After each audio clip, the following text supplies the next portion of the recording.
യേശുനാമത്തിന് മഹത്വമുണ്ടായിരിക്കട്ടെ. യേശുവിലെ ഏറ്റവും പ്രിയമുള്ള സഹോദരങ്ങളെ, കരുണയുടെ അവസാന മണിക്കൂർ എന്ന ഈ പുസ്തകത്തിലെ അടുത്ത ഭാഗം നമുക്ക് വായിക്കാം. മുന്നറിയിപ്പിൻ്റെ ദിനങ്ങൾക്ക് മുൻപായി ദൈവകരുണയുടെ ദുരിതകാലം.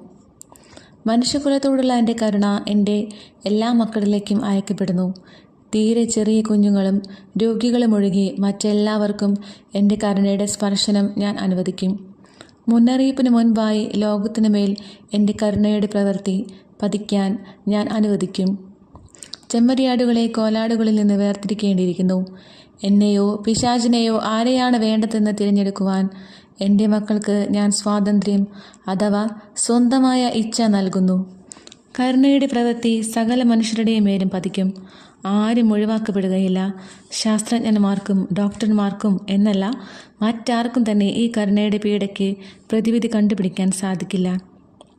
എന്തായിരിക്കും ആ പീഡ എന്നത് നിങ്ങൾക്ക് ഇപ്പോൾ വിശദീകരിച്ച് നൽകപ്പെടില്ല. അത് ഒരു അതിസ്വാഭാവിക പ്രതിഭാസമായിരിക്കും. അനേകർ അപ്പോൾ കരുണയ്ക്ക് വേണ്ടി നിലവിളിക്കും. കരുണയുടെ പീഡയ്ക്ക് ഒരു പ്രതിവിധിയും ഉണ്ടാകില്ല. അതിനെ എടുത്തു മാറ്റാനും കഴിയില്ല.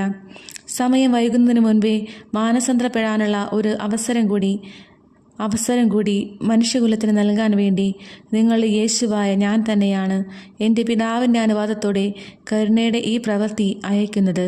അത് മുന്നറിയിപ്പിന് മുൻപ് ആരംഭിക്കുകയും മുന്നറിയിപ്പിന് ശേഷം ത്വരിതപ്പെടുത്തുകയും ചെയ്യും.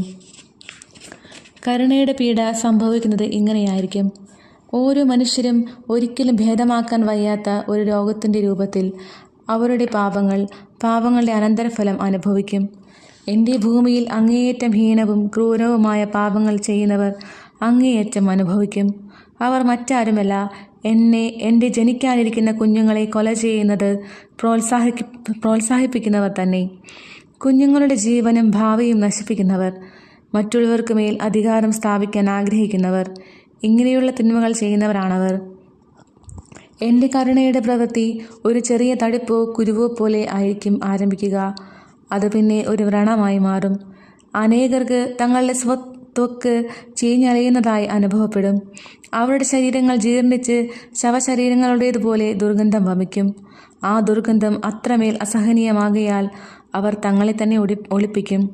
എന്തുകൊണ്ട് ഇങ്ങനെ സംഭവിക്കുന്നു എന്ന് അവർ ചോദിക്കും. അനേകർ തങ്ങളുടെ ജീവിതം സ്വയം അവസാനിപ്പിക്കും. ശ്വസിക്കാൻ പറ്റാത്ത വിധം അന്തരീക്ഷവായു അസഹനീയമാകും. അനേകർ ചോദിക്കും, എന്തുകൊണ്ട് എനിക്കിത് സംഭവിച്ചു? എൻ്റെ മക്കൾക്ക് നിത്യമരണത്തിൻ്റെ ഒരു നിമിഷം അനുഭവിക്കാൻ അവസരം കൊടുക്കേണ്ടതിന് ഇത് സംഭവിച്ചേ തീരൂ.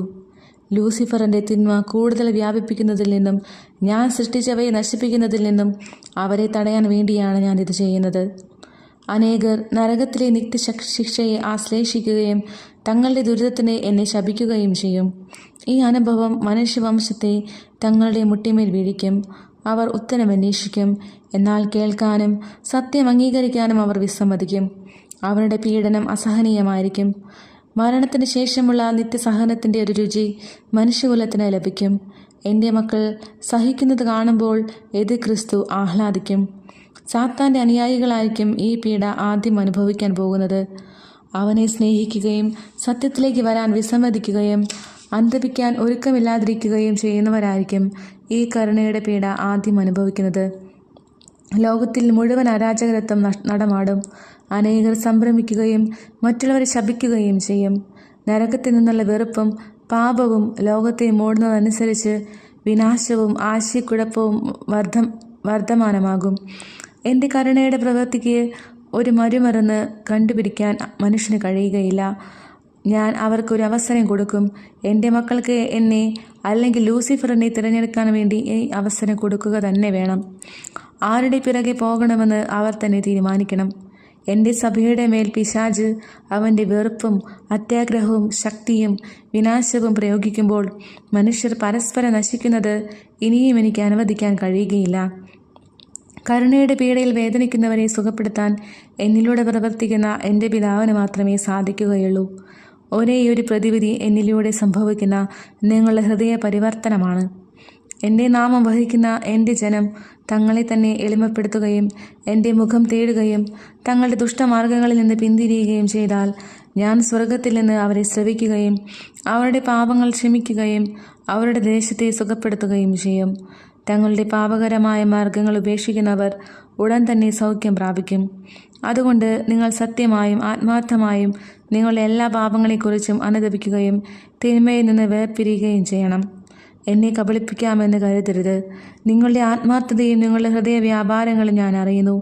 ഭൂമിയിലുള്ള എൻ്റെ പരിശുദ്ധരായ പുണ്യാത്മാക്കൾ എൻ്റെ കൽപ്പനകൾ പാലിക്കുകയും പ്രാർത്ഥിക്കുകയും എപ്പോഴും എന്നെ തേടുകയും ചെയ്യുന്നവർ തന്നെ മാത്രമേ ഒഴിവാക്കപ്പെടുകയുള്ളൂ.